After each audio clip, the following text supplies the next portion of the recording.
Apa hukum keluar 3 hari bersama jamaah tabligh? Keluar 3 hari jamaah tabligh, apa hukumnya?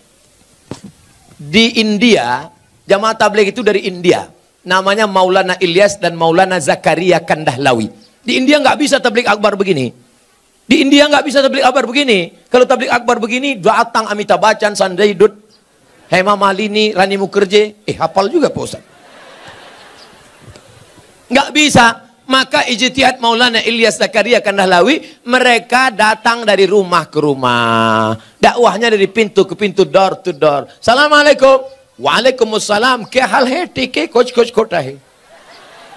Kya hal hai artinya apa kabar? Tike artinya kabar baik. Kuch kota hai judul film. Saya pun nggak tahu apa itu. Acha. Saya paling bingung ngomong sama orang India. Antara iya dengan tidak, goyang kepalanya sama. Saya tanya, kya hai dike? Saya tinggal di hotel kamar berapa? Acha kata. Lantai 3 apa 4? Acha kata. Maka ini datang dari India.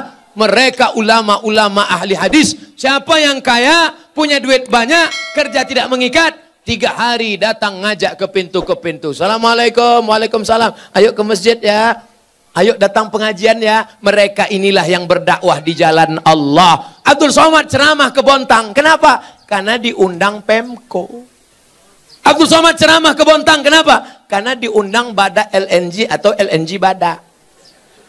Tapi mereka yang datang rumah ke rumah, ada yang undang mereka? Tidak ada. Ada proposal untuk mereka? Tidak ada. Mereka datang lillahi ta'ala. Ini jamaah tabligh aliran sesat Pak Ustaz. Kenapa sesat? Karena mereka berjenggot. Nabi Muhammad berjenggot. Karena mereka bersorban. Nabi Muhammad bersorban. Karena mereka pakai jubah. Nabi Muhammad pakai jubah. Kenapa Ustaz nggak pakai jubah? Ini orang ramai narik-narik. Kalau sempat saya pakai jubah, tanggal jubahnya. Maka saya pakai celana biar supaya cepat lari, nanti selesai ceramah langsung masuk mobil pulang.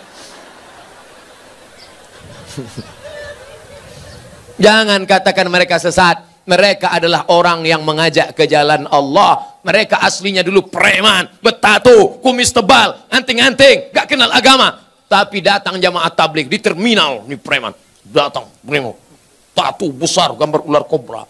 Datang itu jamaah tabligh, memukul ular kobranya. Hei, ayo ke masjid. Berani ente ngajak saya? Besok dia datang lagi. Lama-lama preman ini tersentuh. Datanglah dia ke masjid. Ini bukan cerita bohong. Ini bukan cerita yang diada-adakan. Seorang preman di kampung saya. Rambutnya panjang, punya meja biliar. Tidak pernah sholat. Akhirnya saya pulang dari Mesir. Dia yang jadi imam di masjid. Bismillahirrahmanirrahim. Saya heran. Siapa ini? Assalamualaikum warahmatullahi. Yang punya meja biliar. Saya tanya, abang gimana ceritanya tobat? Ustadz nggak pernah menceramahi aku. Aku nggak pernah datang ke masjid. Aku nggak pernah dengar khutbah. Aku nggak pernah nengok tabligh akbar. Tapi ada orang yang datang ke meja biliarku mengajakku. Siapa itu? Inilah dia jamaah tabligh. Berapa banyak orang dapat hidayah karena mereka. Kalau engkau belum sanggup seperti mereka, jangan ejek olok-olok mereka. Ini banyak orang ngejek. Apa itu? Itu jamaah kompor. Apa itu? Itu jamaah KUPJ. Apa itu KUPJ? Kelompok Ustadz Panjang Janggut. Oleh sebab itu maka mereka dakwahnya lembut. Assalamualaikum Pak Haji. Waalaikumsalam. Ayo ke masjid ya Pak Haji. Jangan ajak-ajak saya. Kamu belum lahir, saya sudah haji. Apakah mereka jamaah tabligh berhenti? Mereka besok ajak lagi. Assalamualaikum Pak Haji. Waalaikumsalam. Ayo ke masjid ya Pak Haji. Kan sudah aku bilang kemarin. Ini kening sudah sujud 1000 kali di Masjidil Haram. Catatan amal sudah penuh. Aku tinggal masuk surga aja lagi. Tinggal sana, pergi. Masjid kalian yang jelek itu nggak level ya. Hari ketiga mereka datang lagi. Assalamualaikum Pak Haji. Apa? Mau ngajak lagi? Mau ngasih tahu Pak Haji. Nanti kalau Pak Haji mati kami biarkan ya. Akhirnya Pak Haji pun ke masjid juga. Oleh sebab itu maka dakwah mereka lembut. Apa pernah jamaah tabligh marah-marah mengkafirkan? Enggak. Mereka datang ngasih siwak, minyak wangi, ngasih sorban, ngasih parfum. Ayo ke masjid Pak Ustaz. Kalau nggak setuju, mereka nggak marah. Apa pernah jamaah tabligh marah sama saya karena saya nggak berjenggot? Enggak. Apa pernah mereka mengatakan, yang nggak berjenggot masuk neraka? Jangan kelahi gara-gara jenggot. Jamaah tabligh berjenggot DJ. Aku ngeliat ente berjenggot kayak kambing. Yang berjenggot juga marah. Aku kambing, kau nggak berjenggot anjing. Akhirnya berantem anjing sama kambing. Yang senang siapa? Musang berbulu ayam. Mereka nanya, kenapa mereka kelahi? Gara-gara jenggot. Di masjid lagi. Iya, untung kita nggak ke masjid. Rusak persatuan. Itu tidak terjadi di Bontang. Kenapa? Karena Bontang tertib agamis. Mandiri, aman, nyaman. Kalau terjadi, mungkin di dekat-dekat perbatasan luar Bontang. Apa yang harus saya lakukan ketika ibu saya selingkuh sudah 3 kali kedapatan? Apakah saya boleh membenci dan memarahinya? Apa yang sebaiknya dilakukan bapak saya, Pak Ustadz? Engkau dulu lahir ke dunia ini lewat rahim ibumu atau lewat tabung gas 9 kilo? Apakah bisa kau katakan, Mama, aku tak pernah?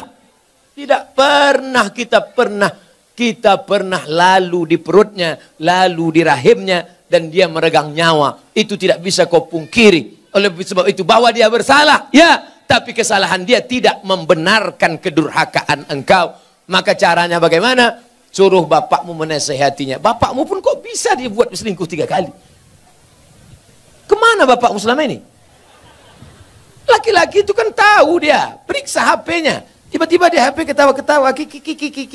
Kau ngapain siapa? Sama siapa? Sama mantan, Bang. Reuni-reuni dia pergi. Tanya dia. Ibu-ibu kalau reuni bapaknya ikut. Nanti pergi sendirian. Ditanya, mana gambar suamimu? Ini. Gantengan aku ya? Iya, Bang. Akhirnya semua berawal dari macam. Udah macam abang saya. Udah macam adik saya. Berawal dari macam, berakhir dengan macam-macam. Oleh sebab itu ini mesti kita jaga. Nah, dalam kasus begini bagaimana Pak Ustadz? Laki-laki 2. Yang pertama, dia sabar atau dia gugat ke pengadilan. Kalau kau sabar, kau jaga dia. Kalau tidak, kau gugat di pengadilan. Maka kasus perselingkuhan paling cepat hakim menjatuhkan talak. Kalau kau sabar, jaga dia dengan baik. Kalau kau tak sabar, kau lepas dia dengan baik. Bunga bukan setangkai, kumbang bukan seekor, patah tumbuh hilang berganti, hilang 1 tumbuh 1000.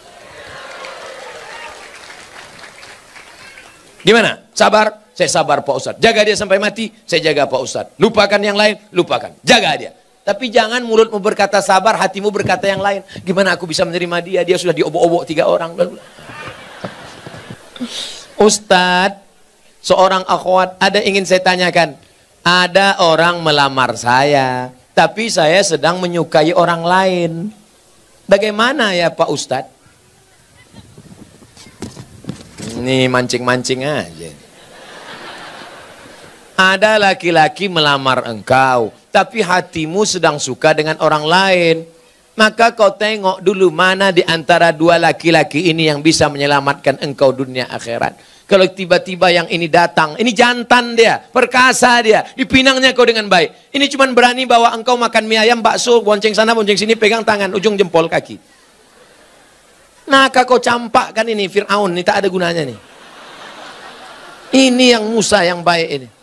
Laki-laki yang baik bukan yang berani membawa engkau di belakang orang tuamu. Laki-laki yang baik adalah yang bertanggung jawab datang. Laki-laki yang perkasa bukan yang datang dengan mobil besar, motor megah yang mewah. Laki-laki yang perkasa adalah laki-laki yang berani berkata, kupinang kau dengan bismillah.